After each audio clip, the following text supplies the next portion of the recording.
You need to score more goals on FC24, and we're going to show you how you can do that with different attacking techniques. Up first is the new controlled sprint, which is particularly strong right now. Simply holding R1, RB, and just left stick will see your player run at a speed in between sprinting and jogging. But the thing is, you run at a powerful speed with the ball close to your feet. So it means you can drive at opponents in multiple areas of the pitch. You need to occupy spaces on the pitch though, where you have runners in front of you. This way, the opponent is caught in two minds of assessing whether they should track the runners or press you. If they press you, you simply lay the ball off. But if they keep backing off, you just keep driving at them to put fear into their decision. This feature is great at driving the byline too for the sweaty goals. You can hold the sprint button at the same time, so if you release the R1 RB button, you can then sprint straight out of the animation. It all depends on what you want to achieve. One of the biggest frustrations people have when attacking on FC24 is AI movement. They think it's flat and overall just not very great. I'd agree with you, but that's where triggering runners comes into it. By tapping L1, LB in the direction of a player you want to run, you will see them sprint in a straight line towards the goal. They will just keep running until they go offside. Overall, this means you have more movement in front of you and more things for the opponent to think about. You can also hold L1, LB when you do a ground pass to trigger the runner who passed the ball to make a run looking for a give and go.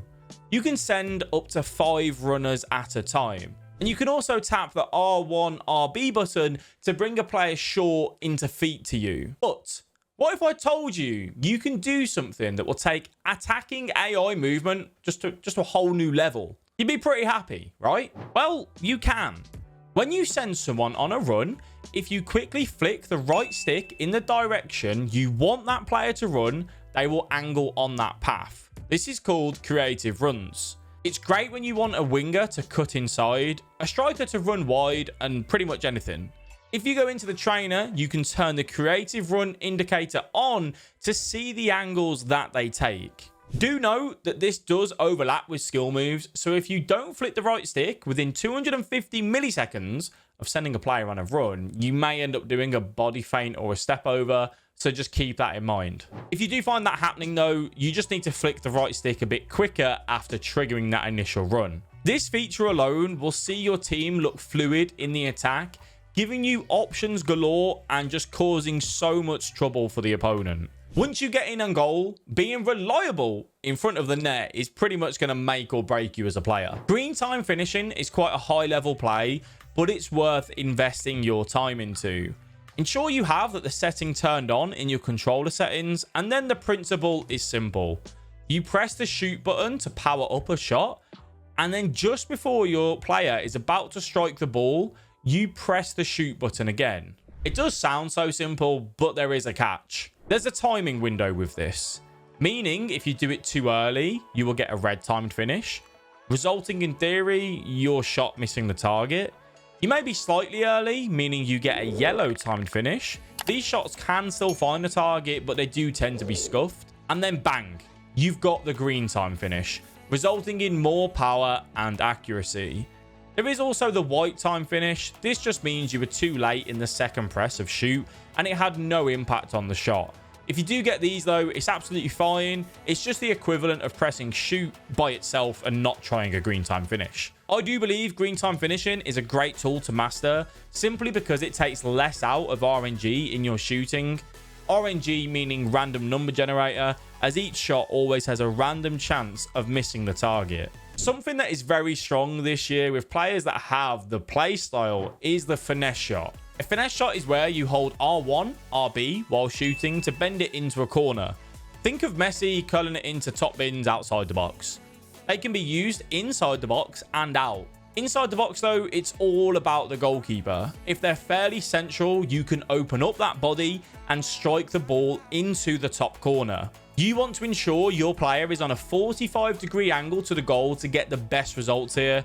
For example, the player's chest pointing slightly towards the corner flag.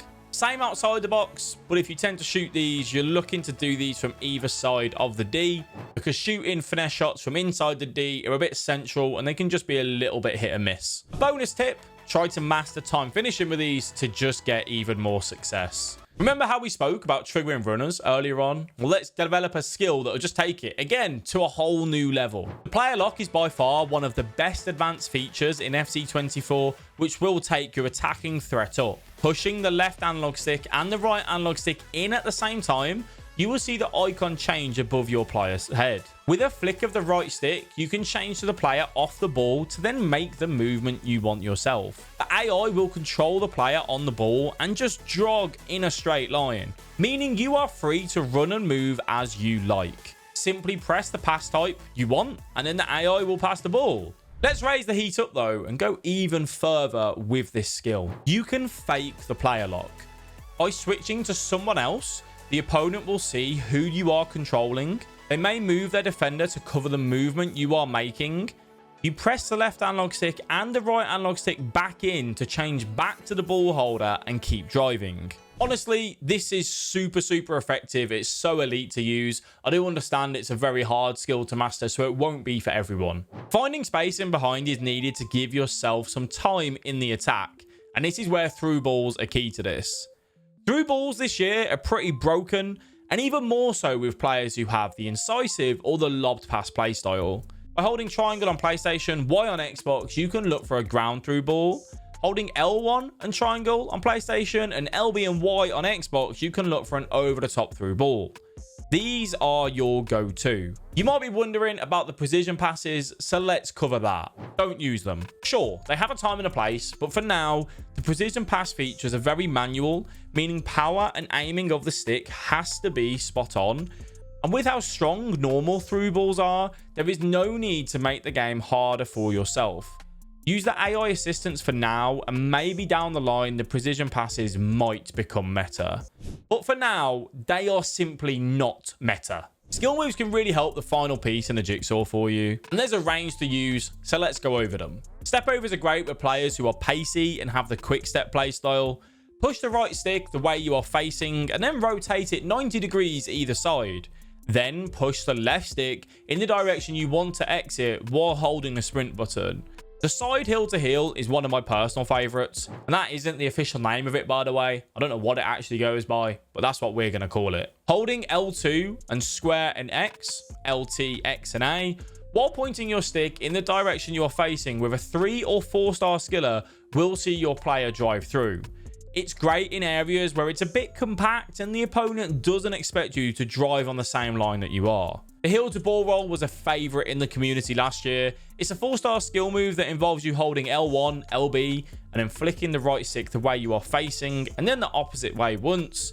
It's unreal inside the 18-yard box and on slight angles. Don't hold sprint as you do this though, because your player will take a massive touch out of the exit, and that isn't very good.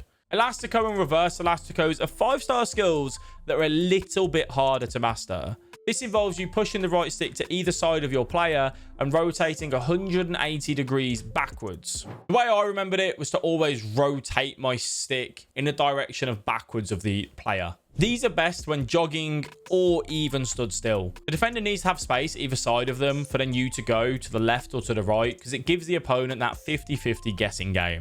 It's a great skill should you learn to commit to it. Now, you've learned how to attack. Click this video here to learn how to defend on FC 24.